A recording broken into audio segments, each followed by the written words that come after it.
Yes, can I? What can I help you? Yeah. Sit down. Make Much. yourself comfortable. Don't block the camera. Sorry. Okay. I have pretty much questions. Is this okay? Or Yes, yes. Go ahead. Okay. Okay. Because we record them and then we can put them on the YouTube later on for other people to watch also. Okay. I read a book about out of body. About what? To go out of body in the Out of body. or Uh, to go in the to the psychic spirits. world, to the spiritual world. Yes, yes. And Some people say they can watch their past lives, yes. and they said maybe it's possible to go in the future lives. Uh-huh.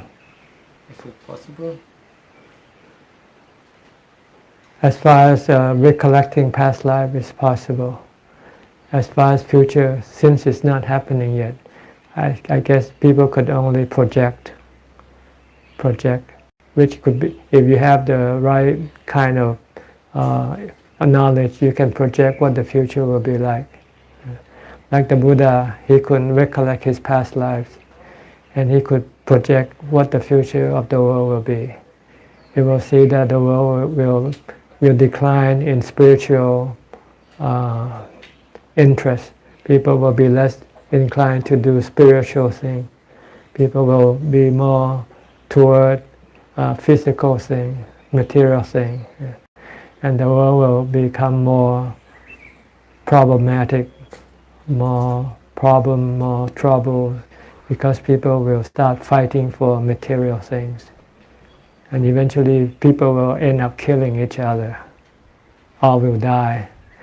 Then a new group of people who are spiritual will then come over and start the world over again.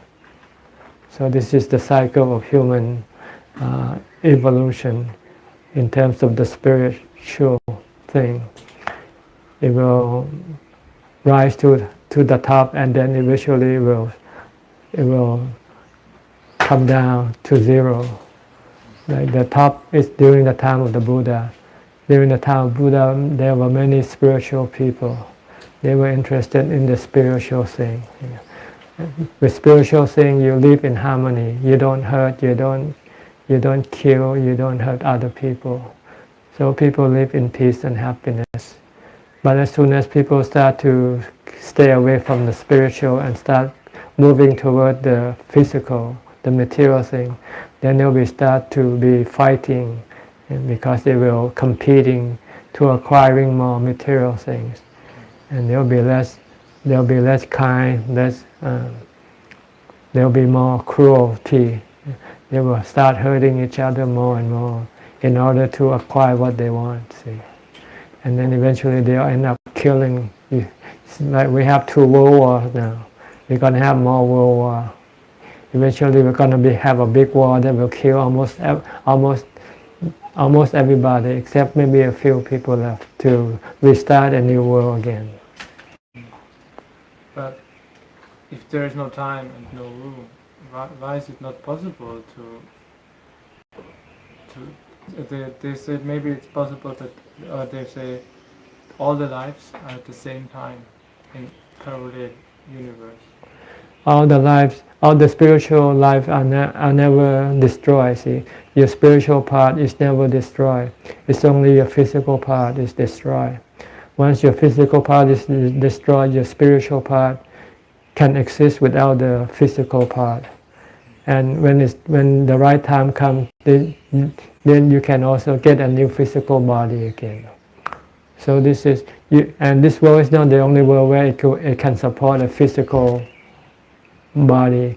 There are plenty of other worlds in this universe that we don't know about. Yeah.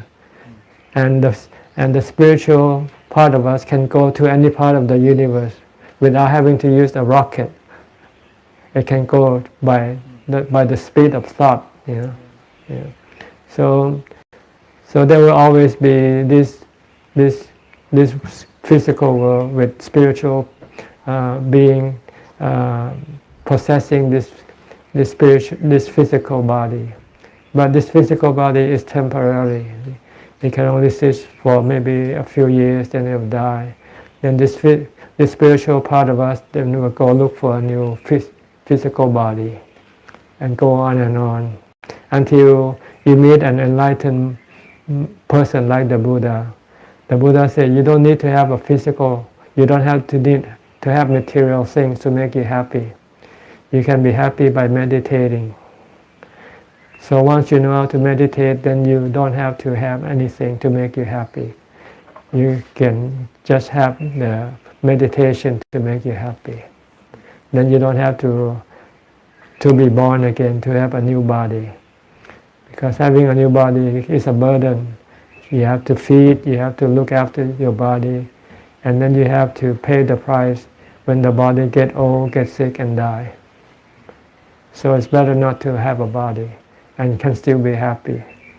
The Buddha right now, he is still happy. His spiritual part is still happy. He doesn't need the physical part to make him happy. But for us, we still need the physical part because we don't know how to meditate. The only way to make us happy is to have a body so you can go travel and have fun, see. But if you know how to meditate, then you don't have to travel. You don't have to go to movies, go into bars or restaurants. You can meditate and be happy. So this is what, if everybody takes up meditation, then the world will live in peace. Because nobody will have to compete for the material things like we do today. Thank you. The Arahants and the Gurus, are those the same? Yes, the Arahants are the same like the Buddha. They learn how to meditate until they don't need to have anything to make them happy. So they don't have to have anything. The Arahant is the people who people like you and me who have heard the teaching of the Buddha, and then we follow the teaching, practice meditation the way the Buddha taught us to do.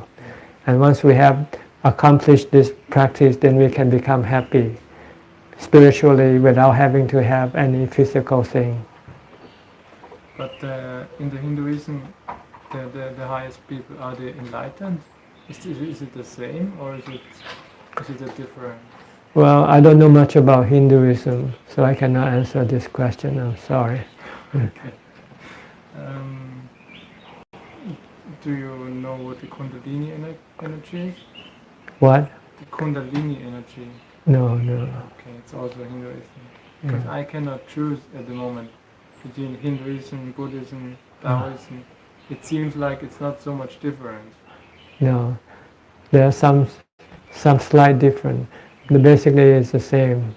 Hinduism also believe in the reincarnation of the body, of the spirit, from one body to the next. Buddhism also is the same. The only exception is that Buddhism knows how to stop this reincarnation process, while Hinduism doesn't know that. Hinduism says you reach the highest stage, you become God, and they presume that once you have reached that higher stage, then you don't have to be reincarnated again. But with Buddhism, as long as you still have the desire to use the body for happiness, you will still have to be reborn again. But I read that some people say it doesn't go higher to God, it goes higher to light, less to light. Mm-hmm. So they're also everything and nothing at the end. I'm not sure if it's true because To emptiness. Yeah, light. If it goes higher to light or nothing, or No, this is jhana. See, when you practice meditation, your mind will enter into the various stages of consciousness in the mind, and the highest one is the emptiness. See. That's all. So, if I go in this higher frequency, higher worlds, there's still ego. Because eventually, no matter how high you go, you will eventually fall back. Because this thing is not permanent. Okay, thank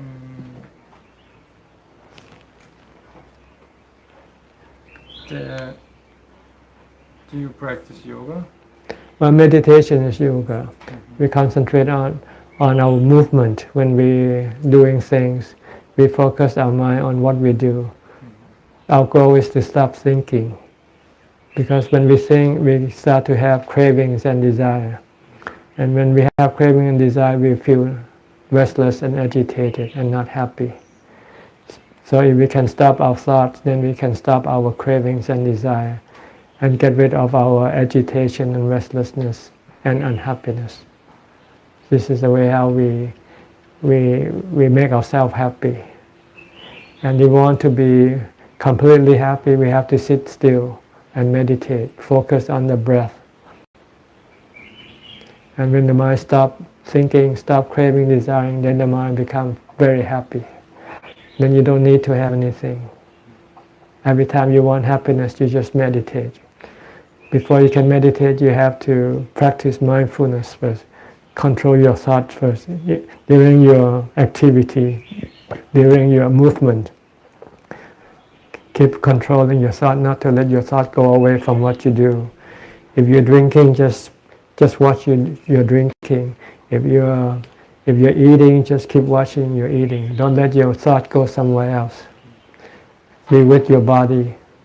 Or you can use a mantra to bring it back. If it wants to go to think about somebody, we use the name of the Buddha, Bhutto, Bhutto, Bhutto. Then it will bring the mind back to stop thinking. See? So the goal is to control the thought, to stop the thought, because then you can control your emotion, your restlessness and agitation.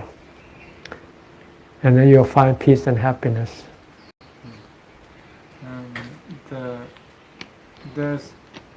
Before I was taking much psychedelic drugs and with the shamans, and now I feel like, yeah, this is not important anymore.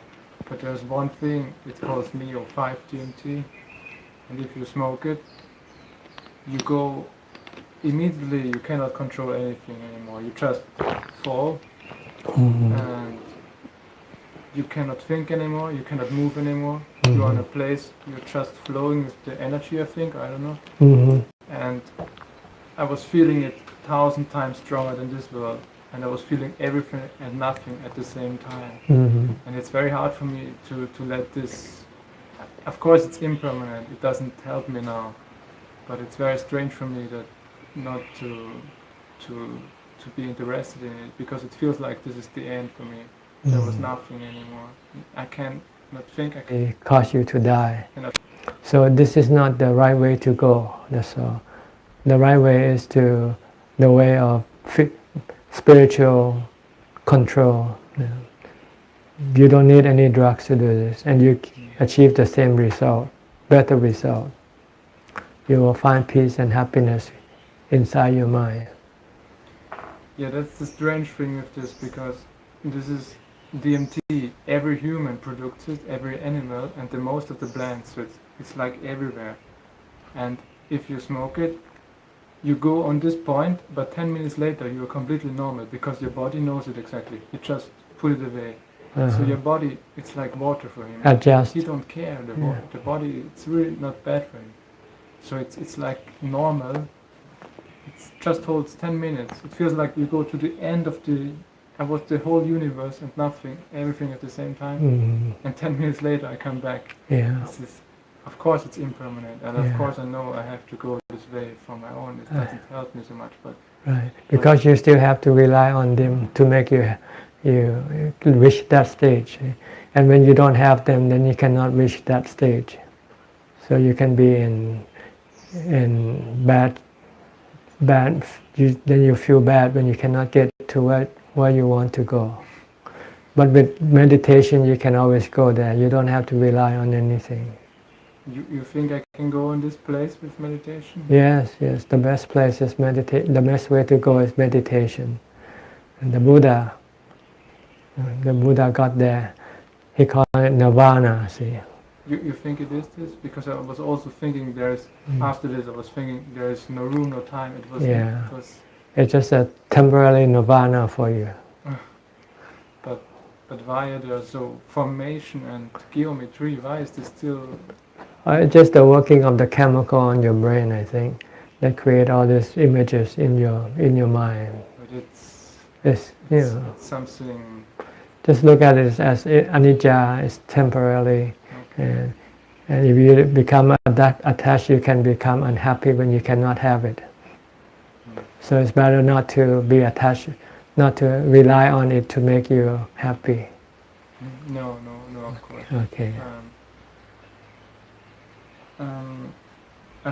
For me, it feels like I can, if I feel pain or something, it feels like I can, don't think on it. But I'm not sure if I ignore it or if I deal with it. I'm not sure if it's the right way, just to ignore it. Right? Well, there are two ways. The first way is to ignore it by concentrating your mind on something else, like on a mantra.